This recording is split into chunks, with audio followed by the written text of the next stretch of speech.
Hey guys, Copper and Jacko here for AYC, and today we got a bit of downtime with the COVID-19. Everyone's off the water, can't do much fishing, so it's going to take a bit of time to show you through the boat and how we set it up fishing AYC comp. So just things that we pack, things that you need, a few lures, that sort of thing. Just everything you need to get yourself set up to come and fish one of our events.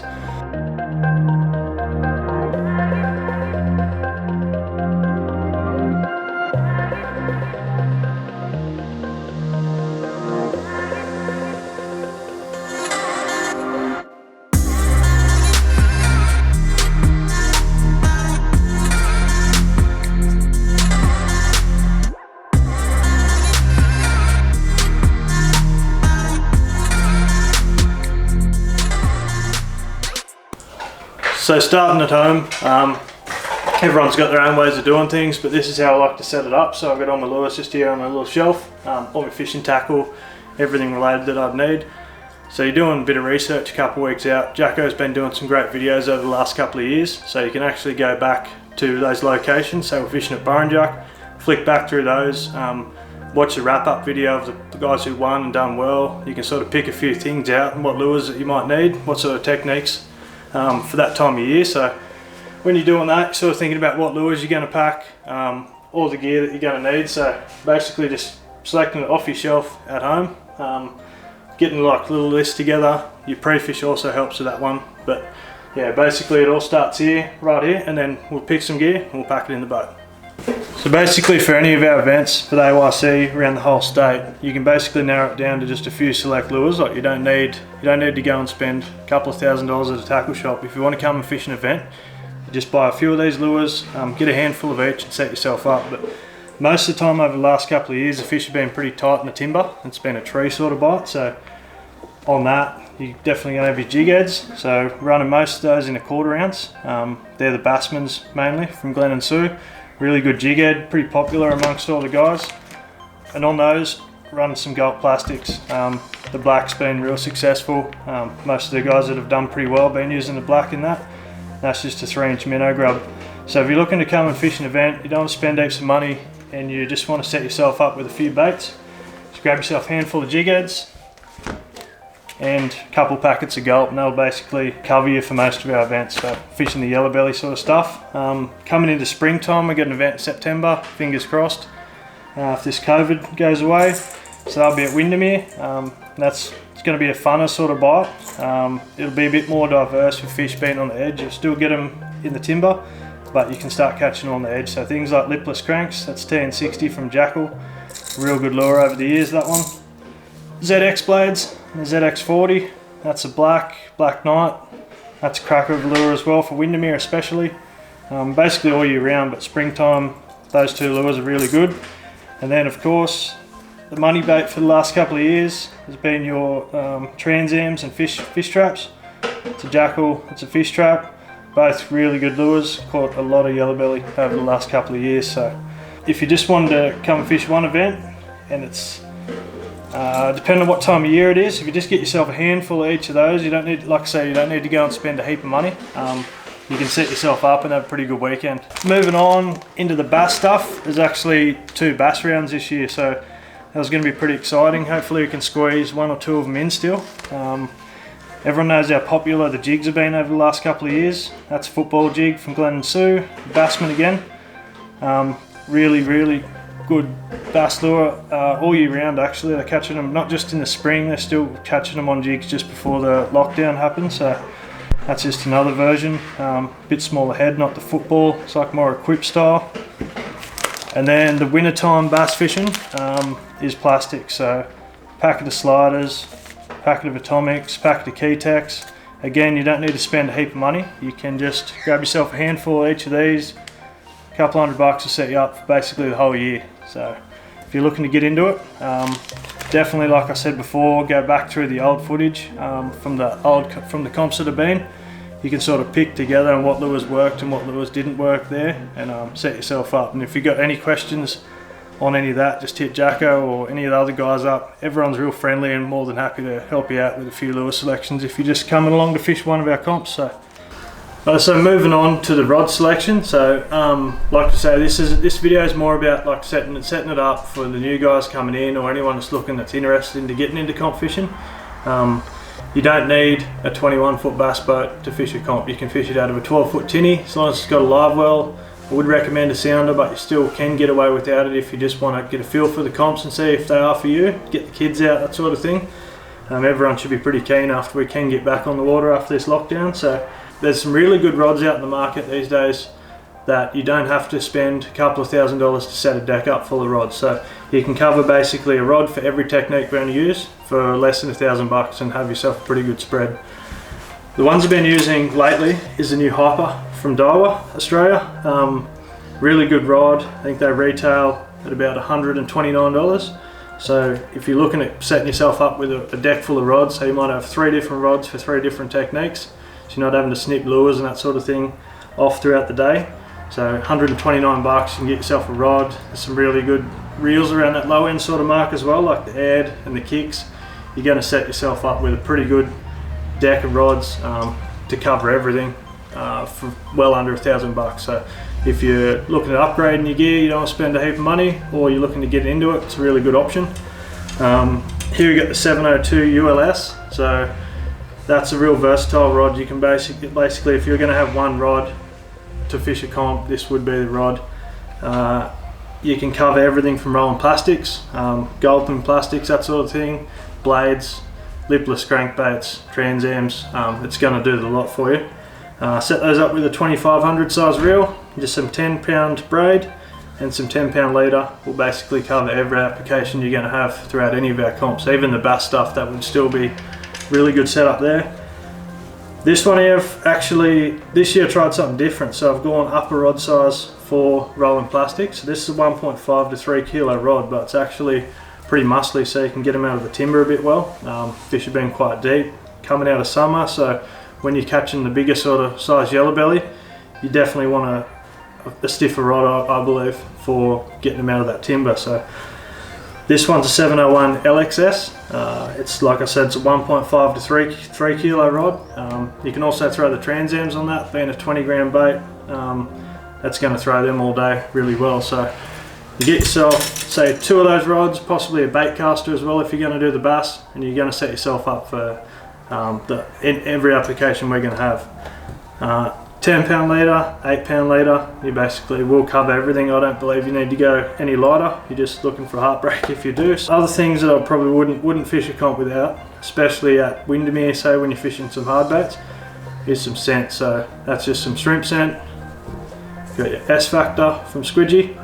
Load your lures up with all those, especially if it's a tricky bite or a difficult bite. It might be the difference between getting a fish and not getting a fish.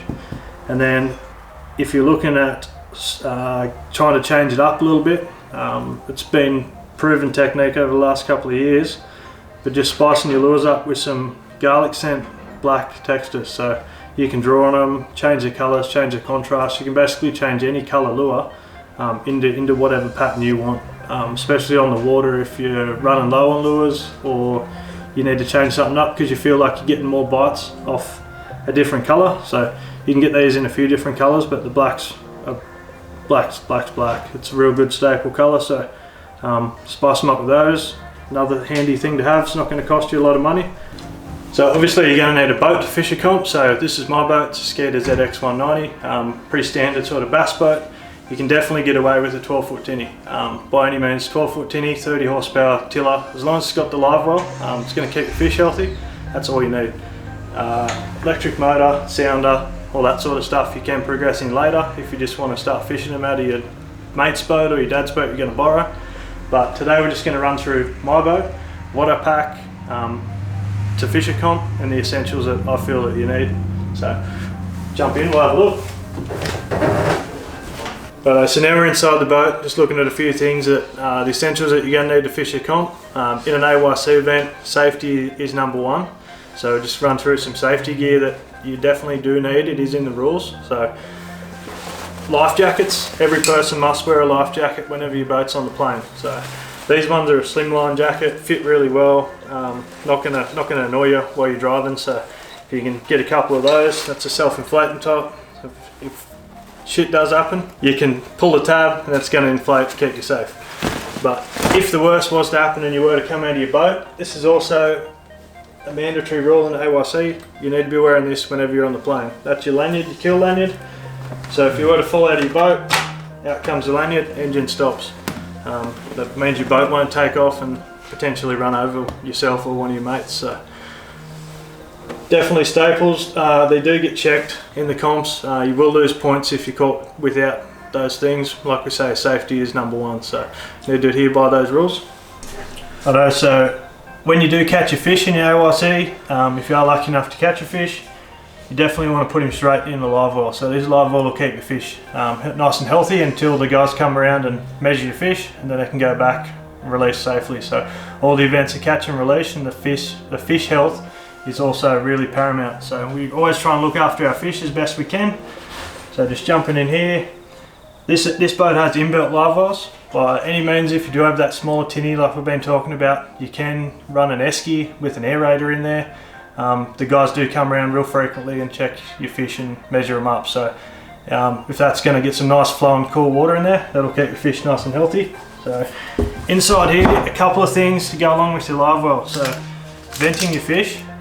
So when your fish come up from that deep water, his swim bladder will expand. So you just need to needle him to vent him, and that'll stop from the barotrauma from when he goes back in.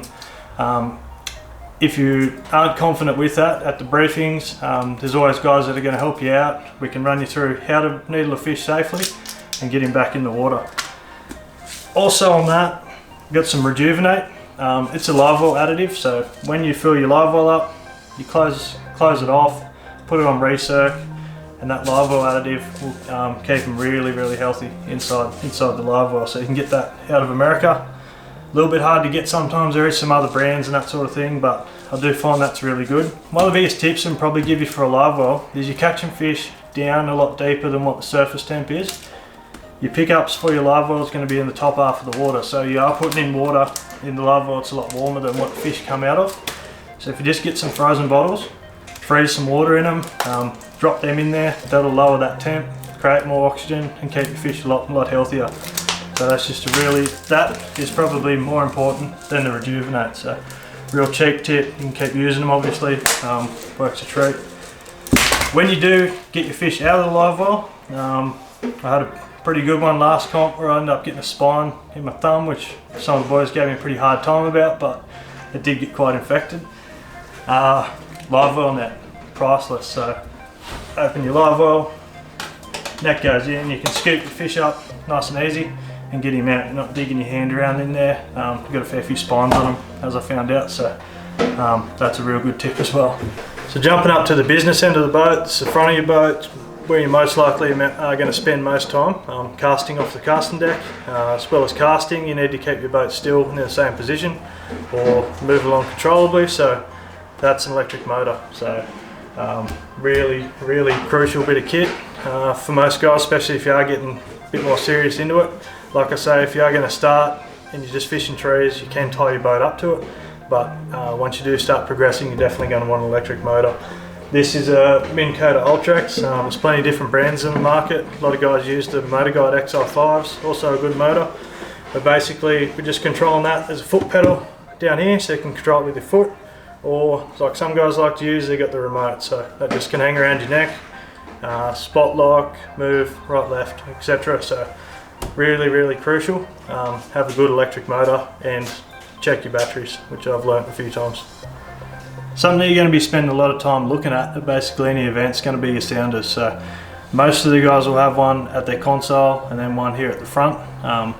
This video is all about getting people set up, and people that might just be keen to get into them that think that they need all this gear to fish a comp. You don't. It is obviously a massive advantage if you do, especially now with the Garmin technology coming out. So Garmin's come out with a live scope, basically shows you real-time images and real-time footage of what's happening under the water. You can watch your lures in real time, watch your fish in real time, and it's really easy to distinguish what species and locate fish throughout the timber and on the banks. So running the Garmin 8412 up the front with the live scope on a separate pole, so that will come down into the water. You can operate that. Really good bit of kit. Most of the guys will use them all through their pre-fish day at the back of the boat, so they'll be scanning, side scan, down scan, sonar, looking for their fish, trying to locate those. And once you do, move up to the front of the boat and you're watching your fish on this sounder most of the time. So like I say, you don't need one, but it is definitely a massive help. And if you are looking at getting into a brand of sounder, the Garmin gear's basically, my opinion, the leaders, especially in what we do at the moment. Most of the guys that have done pretty well over the last couple of comps, there's a real pattern happening. It's definitely live scope, so live scope's changing the game. So basically the work area of the boat, whenever you're catching fish or fixing up lures, that sort of thing, you're going to want to get yourself a few tools. So lip grips, real good for grabbing fish. Obviously this goes in their mouth like so. You can control them a bit better when you're trying to unhook them. Keeps your hands away from the hooks inside their mouth, so really important, get yourself a good pair of lip grips. If you're changing hooks out in the boat, sometimes you might bend a treble or need to put a new set of stinger hooks on. A little pair of split ring pliers will make that a lot easier when you're dealing with split rings, especially when you're cod fishing as well. So really handy to have some split ring pliers, some long nose pliers. Long nose especially, because when the fish are eating lures, sometimes they do take them pretty deep, so you might need those long nose pliers with your lip grips to hold your fish and get them out, keeping your hands nice and clear from the hooks. And scissors, super important to have a pair of scissors, if not 10 pairs in the boat. They do get lost and misplaced, so grab yourself a couple of pairs of scissors and place them in different parts of your boat. It's good to have some at the front, some at the back, and then in your tackle box for a few spares. But good pair of braid scissors will make your life a lot easier. So a couple of essentials definitely that you will need. Try not to forget these because it makes for a really long day. Just some sunscreen. Spend a lot of hours in the sun. Last thing that you're going to want is to get burnt to a crisp. Speaking of crisps, definitely don't go anywhere without a packet of Doritos, Shapes, something like that. Keep everyone happy. And some wet weather gear. Although we're in the middle of a drought, AYC is pretty renowned for having a few wet weekends, so good set of wet weather gear. Definitely makes your day a lot more enjoyable, so you're not getting soaked. When you are doing long Ks in the boat, early morning, late arvo, something that's real basic but makes a massive difference is just a pair of clear safety glasses. So just whack those on, you can still see in low light and you're not getting bugs and that sort of thing in your eye. Real handy. And of course, the net. Don't forget the net. I think everyone's forgot a net at one point, but you're definitely going to need this bit of gear, hopefully. So makes for a good day or a bad day. And if you're lucky enough to find it in the supermarket, definitely roll this to go inside the boat, like gold. So just finished a little tour of the boat. Hopefully that might help someone that's looking to get into a comp or someone that is already fishing them with a bit of info on what you might need and what sort of gear other people pack inside their boats. This COVID-19 stuff, we're right in the thick of it now, so we've already had to postpone one event. Fingers crossed all those events will be still on at the end of the year, so keep an eye out on the AYC Facebook and Instagram pages and we'll keep you updated with all the latest news in terms of when we're going to reschedule. So look forward to getting back into it and look forward to seeing everyone back there.